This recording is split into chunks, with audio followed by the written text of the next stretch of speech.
Hi, ఆటగాడు ప్రపంచ యాత్రికుడు అన్వేష్ గురించి మాట్లాడుకుందాం. సో ప్రతి మెడిసిన్కి ఒక ఎక్స్పైరీ డేట్ ఉంటుంది. అలాగే ఒక చిన్న ఎగ్జాంపుల్ చెప్తా. ఏంటంటే గురుగారు త్రివిక్రమ్ శ్రీనివాస్ గారి డైలాగ్ ఒకటి ఉంటుంది. మర్రి చెట్టు ఊరి బయట ఉంటే పూజ చేస్తాం, అదే చెట్టు ఇంట్లో ఉంటే నరికేస్తాం. ఇది సరిగ్గా యాప్ట్ అవుతుంది మన ఆటగాడు అన్వేష్కి. ఎందుకంటే మొన్నటిదాకా ఊరు బయటే ఉండి బెట్టింగ్ యాప్స్ మీద యుద్ధం చేశాడు. సజ్జనర్ లాంటి పెద్దోళ్ళు కూడా మెచ్చుకున్నారు. అక్కడితో ఆగి ఉంటే చాలా బాగుండేది.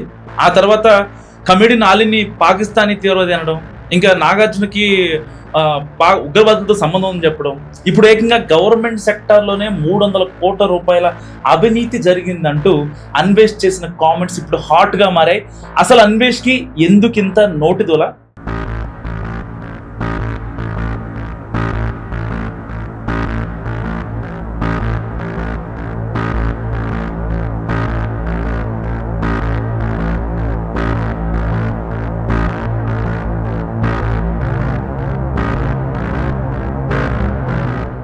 కేసు ఎక్కడ నమోదైందని ఒక విషయం చెప్తాం మీకు. అధికారుల విశ్వసనీయతను దెబ్బతీసేలా మాట్లాడటం, రెండోది ఏంటంటే ప్రభుత్వం మీద వ్యతిరేకత ఇంకా ద్వేషాన్ని కలిగించేలాగా వీడియో చేయటం, అండ్ ఇంకోటి అంటే ఫాల్స్ ఇన్ఫర్మేషన్ స్ప్రెడ్ చేయటం. మెట్రోలో అవినీతి జరిగిందంటూ మనోడు ఒక వీడియో చేశాడు.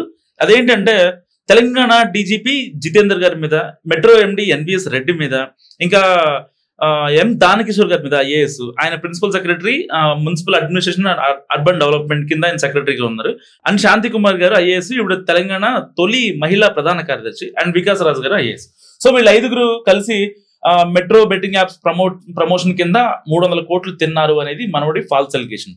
సరే, దీనికి ఆయన చెప్పదలుచుకుంది ఏంటంటే ఆల్రెడీ వీడియో డిలీట్ చేశాడు. మళ్ళీ చూద్దామంటే కూడా వెంటనే ఎప్పుడైతే ఈ సుమోటోగా కేసు తీసుకున్నారని చెప్పి తెలంగాణ ప్రభుత్వం తెలిసిందో వెంటనే అన్వేషణ చాలా చాకచక్యంగా వీడియో డిలీట్ చేశాడు. సరే, బాగానే ఉంది. ఓకే, అసలు ఈ 300 కోట్ల గురించి, స్కామ్ గురించి నీకు అసలు ఏం తెలుసని మాట్లాడుతున్నావు అన్వేష్? నిజంగా మొన్నటిదాకా బెట్టింగ్ యాప్స్ గురించి దాదాపుగా సోను సూద్ 1000 కోట్లు స్కామ్ చేసిండని, ఇంకా బయ్యాసన్ యాదవ్ 200 కోట్లు 500 కోట్లు, ఇంకా ఈ ఇమ్రాన్ అన్న వాళ్ళు వీళ్ళు, అసలు వాళ్ళందరి గురించి చెప్పే బాగానే ఉంది. బెట్టింగ్ యాప్స్ వాళ్ళు దుబాయ్ హవాలా చేశారను, అక్కడెక్కడో ఉన్న లోకల్ బాయ్ నాని నుంచి ఇక్కడ రీసెంట్ గా వచ్చిన అఘోరి వరకు అందరినీ కలిపి ఒక వీడియో రిలీజ్ చేయడం, ఇటు బెట్టింగ్ యాప్స్ వాళ్ళకి స్కామ్ చేశారంటాం. సరే, వాళ్ళకి తెలుసో లేదో అవన్నీ కోర్టులో ఉన్నాయి, ప్రొసీడింగ్స్ లో ఉన్నాయి, మనం మాట్లాడుకోవడం కరెక్ట్ కాదు. అండ్ ఇప్పుడు మొన్నటిదాకా బెట్టింగ్ యాప్స్ గురించి చాలా నీట్ గా జనాల్లోకి వెళ్ళాడు. ప్రపంచ దేశాలు తిరిగాను అని చెప్పి చెప్పుకుంటున్నాడు. అండ్ కొంచెం అమ్మాయిల గురించి కూడా అసభ్యంగా మాట్లాడటం, ఇలాంటి అట్లా కొన్ని నెగిటివ్ కామెంట్స్ వచ్చాయి. సరే, బెట్టింగ్ యాప్స్ గురించి ఇంకా తీవ్రవాదం గురించి కూడా మాట్లాడాడు. బెట్టింగ్ యాప్స్ ని తీవ్రవాదానికి కూడా లింక్ చేసి, సరే దాంట్లో లింక్ ఇండెప్త్కి వెళ్తే ఎక్కడో ఒక 0.1% ఒక లింక్ తగులుతుంది. ఈ బెట్టింగ్ యాప్స్ ప్రమోట్ చేసే వాళ్ళు తీవ్రవాదులకు ఫండింగ్ ఇవ్వడం కావచ్చు, ఇలాంటి కొన్ని ఉంటాయి. సో మనోడు దేనైనా సరే ఫస్ట్ బెట్టింగ్ యాప్స్ నేనే అంటే దాని ఇనిషియేషన్ నేను తీసుకున్నాను, చాలా మంది చెప్పారు గతంలో, బట్ ఇనిషియేషన్ తీసుకుని నేనే అనే విధంగా తెలుగు రాష్ట్రాల్లో ఇంకా దేశవ్యాప్తంగా ఒక చిన్న ఇనిషియేషన్ తీసుకున్నాడు. తనకి పేరు వచ్చేలాగా కన్వే చేసుకున్నాడు. సరే, అంతా బాగానే ఉంది. ఎప్పుడైతే ఈ మెట్రో వ్యవహారంలో మన ప్రపంచ యాత్రికుడు దిగాడో దాని తర్వాత సీన్ మొత్తం తారుమారు అయిపోయింది. సో సుమోటోగా తెలంగాణ ప్రభుత్వం కేసు పెట్టింది మన అన్వేష్ పైన. సో ఇప్పుడు ప్రజెంట్ అన్వేష్ అయితే ఇండియాలో లేడు. సో మనోడి మీద ఆల్రెడీ వైజాగ్ లో కేసు ఉంది. సో ఆ కేసు ఇంకా ఇది సుమోటోగా ఎఫ్ఐఆర్ రిజిస్టర్ చేశారు కాబట్టి దాదాపు 4 సెక్షన్ల కింద మనోడి మీద కేసు నమోదు చేశారు. 4 సెక్షన్లు అంటే దాదాపుగా కేసు ప్రూవ్ అయితే సరదాగా 10 ఏళ్ళు జైలు పడుతుంది అనమాట. సో అసలు వాస్తవానికి వస్తే మనోడు ఎందుకు వీళ్ళందరినీ టార్గెట్ చేస్తాడు ఏంటి అని అసలు ఎవ్వరు కూడా ఎక్స్పెక్ట్ చేయింది అనమాట. ఎందుకంటే అప్పట్లో అఘోరి గురించి అన్నాడు, తర్వాత జగన్ అన్న బెట్టింగ్ స్కామ్ అన్నాడు, తర్వాత ఇంకా ఈ శ్రీ సత్య కావచ్చు, వీళ్ళని మెహబూబ్ దిల్సే ఉన్నారు కదా, వాళ్ళ గురించి వాళ్ళకి 5 కోట్ల స్కామ్ అని చెప్పాడు. తర్వాత కాశ్మీర్ లో టెర్రర్ అటాక్ కూడా నేను ముందే చెప్పాను అన్నాడు. తర్వాత నాగార్జున గారికి ఉగ్రవాదులతో సంబంధం ఉందని చెప్పాడు. తర్వాత బాలీవుడ్ లో బెట్టింగ్ స్కామ్ జరిగింది అన్నాడు. తర్వాత హర్ష సాయికి అండ్ రీసెంట్ గా పాపులర్ అవుతున్న పాడ్కాస్ట్ తో పాపులర్ అవుతున్న ఆయేజుడ్ కూడా ఆయన బెట్టింగ్ యాప్స్ ప్రమోట్ చేశాడు, చాలా ఫాల్స్ అలిగేషన్ చేస్తున్నాడు, పాకిస్తాన్ విషయంలో పాకిస్తాన్ వాళ్ళు కరెక్ట్ అంటున్నాడు ఇండియాలో ఉండి. సో అలాంటివి చాలా ఉన్నాయి. తర్వాత సనాతన ధర్మం కూడా దాని వెనక్కి కూడా బెట్టింగ్ యాప్స్ ఉన్నాయని చెప్పాడు. సో ఇలా చెప్పుకుంటూ ప్రతి దానికి ఇంకా వీళ్ళు పచ్చళ్ళు అమ్ముకునే వీళ్ళు మొన్నటిదాకా ట్రెండ్ అయ్యారు కదా అలీకేషన్ టిపికల్స్, వాళ్ళు కూడా బెట్టింగ్ యాప్స్ ప్రమోట్ చేశారు, లేకపోతే వాళ్ళు పెద్ద స్కామర్స్ అని చెప్పాడు. అండ్ ఇంకోటి ఏంటంటే 2019లో కరోనా వచ్చినప్పుడు సోను సూద్ గారు ఎంత మందికి హెల్ప్ చేశాడో, ఎన్ని ఆక్సిజన్ ట్యాంకర్లు పంపించాడో అందరికీ తెలుసు. ప్రపంచం మొత్తం చూసింది, గ్లోబల్ గా ఆయనకు ఒక మంచి పేరు వచ్చింది. అంటే ఇలాంటి పాండమిక్ సిచ్యువేషన్ లో ప్రజల తరపున నిలబడి అసలు కనీసం మాస్క్ కూడా లేకుండా, లేకపోతే ఆయన కలుద్దామని వచ్చిన వాళ్ళని మాస్క్ కూడా లేకుండా కలవటం, ఇంకా చాలా చారిటీస్ ఇవ్వడం, చాలా సామాజికంగా ఆయన ఉపయోగపడే పనులు చేశారు.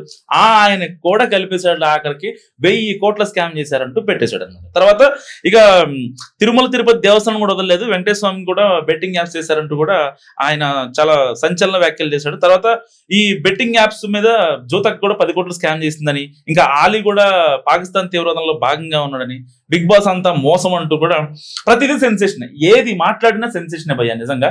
ఎందుకంటే ప్రజల్లో ఒక అటెన్షన్ క్రియేట్ చేయడానికి మొదటి నుంచి ప్రపంచయాత్రకుడు చాలా తీవ్రంగా ప్రయత్నాలు చేస్తున్నాడని చెప్పుకోవచ్చు. ఎందుకంటే తన మాట ఆ వైజాగ్ స్లాంగ్ తో కొంచెం ఆకట్టుకునే విధానంతో ఆ పదాలు మాట్లాడుతూ ఆడవాళ్ళని కొంచెం కించపరిచేలాగా మాట్లాడతాడు. ఫారెన్ వెళ్ళినా లేకపోతే ఎక్కడ ఏ కంట్రీలో ఉన్నా సరే, దాని తర్వాత ఒక ఎమోషనల్ మెసేజ్ ఇస్తాడు అనమాట.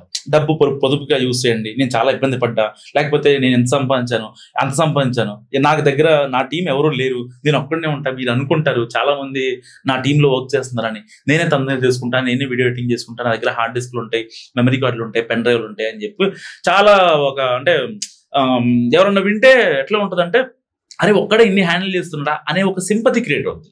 సో అలాంటి సింపతి క్రియేట్ చేసుకున్న నాన్ వేష్ ఇవాళ డైరెక్ట్ గా మెట్రో మీద అలిగేషన్ చేయడం అనేది కరెక్ట్ కాదు నిజంగా. ఎందుకంటే దాంట్లో చాలా మంది ఉన్నారు. దానకిషోర్ గారు చాలా పెద్ద ఐఏఎస్ ఆయన, ఇంకా శాంతి కుమార్ గారు తెలంగాణ ఫస్ట్ మహిళా చీఫ్ సెక్రటరీ ఆవిడ, సో ఇంకా తెలంగాణ డీజీపీ జితేందర్ గారు. సో వీళ్ళంతా అంత స్టేజ్ కి వచ్చారంటే నిజంగా వాళ్ళు స్టార్టింగ్ లో వాళ్ళ బిగినింగ్ లో ఎంత ఇబ్బందులు పడ్డారో, ఎన్ని కక్కాముక్కీలు తిని ఇవాళ ఆ స్టేజ్ కి వచ్చారన్నది.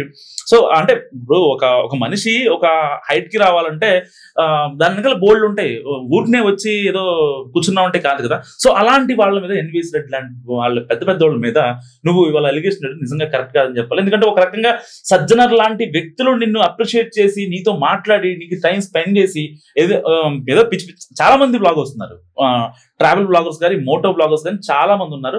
అలాంటి వాళ్ళలో సార్ నువ్వు ఒక మంచి ఇనిషియేషన్ తీసుకున్నావు అని చెప్పి నీతో మాట్లాడారు, ఆ ఇదిని నువ్వు కాపాడుకొని ఉంటే నిజంగా బాగుండేది. అందుకే అంటారు ప్రతి మెడిసిన్ కి ఒక ఎక్స్పైరీ డేట్ ఉంటుందని. సో ఎంత మెడిసిన్ అయినా సరే ఒక ఎక్స్పైరీ డేట్ అయిపోయిందంటే ఆ మెడిసిన్ మనం పక్కకు పడేస్తాం, దాన్ని వాడం కదా, చెత్తకప్పులు పడేస్తాం. సో అలాగే జరిగింది ఇప్పుడు కూడా. ఎందుకంటే మొన్నటిదాకా ఒక మంచి ఇనిషియేషన్ తో ముందుకు వచ్చాడని అనుకున్నాం, కానీ ఇలాంటి అంటే ప్రభుత్వానికి వ్యతిరేకంగా హైదరాబాద్ లో మనోడు ఒకప్పుడు ఉండేవాడు. సో అలాంటి తెలుగు రాష్ట్రాలంటే ఇప్పుడు ఉమ్మడి ఆంధ్రప్రదేశ్ అంటే పేరుకి విడిపోయినా సరే ఆంధ్ర తెలంగాణ అని, కానీ అందరం కలిసే ఉన్న భావన అందరిలో ఉంది కాబట్టి అక్కడ ఉన్న వాళ్ళు ఇక్కడ మాట్లాడతారు, ఇక్కడ ఉన్న వాళ్ళు అక్కడ మాట్లాడతారు. కాబట్టి ఇలాంటి నేను మనోడిది ఏపీ అని చెప్పడం కాదు. సో ఏపీ అయినా కూడా మనోడు తెలంగాణ ఇష్యూస్ మీద కావచ్చు, ఇంకా తెలంగాణ రాజకీయాల మీద కావచ్చు కొన్ని వీడియోలు చేసేవాడు. సో మన అనే ఫీలింగ్ మనోడికి కూడా ఉంది, మాట్లాడాడు బెట్టింగ్ యాప్స్ గురించి. అందుకనే సజ్జనగర్ గారితో చాలా డీప్ గా దాన్ని మానిటర్ చేసి ఒక అంతి చూసాడు అనుకోవచ్చు బెట్టింగ్ యాప్స్. కానీ కట్ చేస్తే ఎప్పుడైతే మెట్రో గురించి మాట్లాడాడో మనోడిది సీన్ స్టార్ అయిపోయింది. సో తెలంగాణ ప్రభుత్వం మాత్రం చాలా గట్టిగా ఉంది.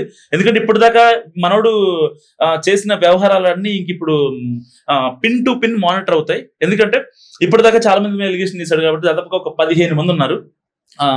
దాంట్లో ఇన్ఫ్లుయెన్సర్స్ ఉన్నారు, తెలుగు ఫిల్మ్ ఇండస్ట్రీ సంబంధించిన పెద్ద పెద్ద వాళ్ళు ఉన్నారు, ఇంకా బిజినెస్ మ్యాగ్నెట్స్ ఉన్నారు, ఇంకా చిన్న చిత్తగా బ్లాగర్స్ ఉన్నారు. సో వీళ్ళంతా కలిసి ఒక రకంగా ఒక కేసు మాత్రం పెడితే అన్వేష్ బయటికి రావడానికి ఇప్పుడు తెలంగాణ ప్రభుత్వం పెట్టిన ఎఫ్ఐఆర్లకి దానికి ఒక 10 ఏళ్ళు, ఈ ఇన్ఫ్లుయెన్సర్లు అందరూ పెట్టిన దానికి ఒక ప్రూవ్ అయితే వాస్తవానికి ఏంటంటే ఇప్పుడు దాకా ఒక అంటే ఈ యూట్యూబ్ మేనరిజం ఎలా ఉంటదంటే ఏదో మాట్లాడతాం, వ్యూస్ కోసం చెప్పేస్తాం, తమ్నేల్ ఇష్టం వచ్చింది పెట్టేస్తాం, నాకు ఇష్టం నేను పెట్టేస్తాను, నాకు వ్యూస్ కావాలి అనే యాంగిల్లో ఇప్పుడు దాకా వెళ్తున్నారు. కానీ ఇలాంటి ఎలిగేషన్ చేసినప్పుడు అసలు అది దాంట్లో ఎంత కనీసం 0.01% అయినా అక్కడ ఛాన్స్ ఉందా, అసలు నేను చేసిన ఎలిగేషన్ ఏంటి, అసలు అది కరెక్టేనా, ఎవరి మీద చేస్తున్న ఎలిగేషన్ అనేది తెలియకుండా చాలా మంది ఇప్పుడు దాకా మాట్లాడుతున్నారు.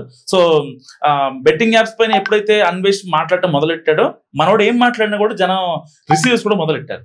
అది కొంతవరకు బాగానే ఉంటది, కానీ అన్ని వేళ అది సెట్ అయ్యే పని కాదు. కాబట్టి ఇప్పుడు తెలంగాణ ప్రభుత్వం మాత్రం దీని మీద చాలా సీరియస్ గా ఉంది. ఆల్రెడీ ఇప్పటికే అన్వేష్ మీద వైజాగ్ లో కూడా ఎఫ్ఐఆర్ ఉంది. సో ఇప్పుడు హైదరాబాద్ లో కూడా ఎఫ్ఐఆర్ ఉంది. 2 తెలుగు రాష్ట్రాల గురించి మాట్లాడుతున్నాడు అండ్ అందుకే 2 తెలుగు రాష్ట్రాల్లో మనోడి మీద ఎఫ్ఐఆర్ నమోదైంది. కాబట్టి ఇప్పుడు మనోడిని తెలంగాణ పోలీసులు సుమోటోగా కేసు నమోదు చేస్తున్నారు. కాబట్టి మరి ఎక్కడున్నా సరే తిరిగి రప్పిస్తారా లేదా అన్నది మాత్రం ఇప్పుడు మనం వెయిట్ చేయాల్సింది.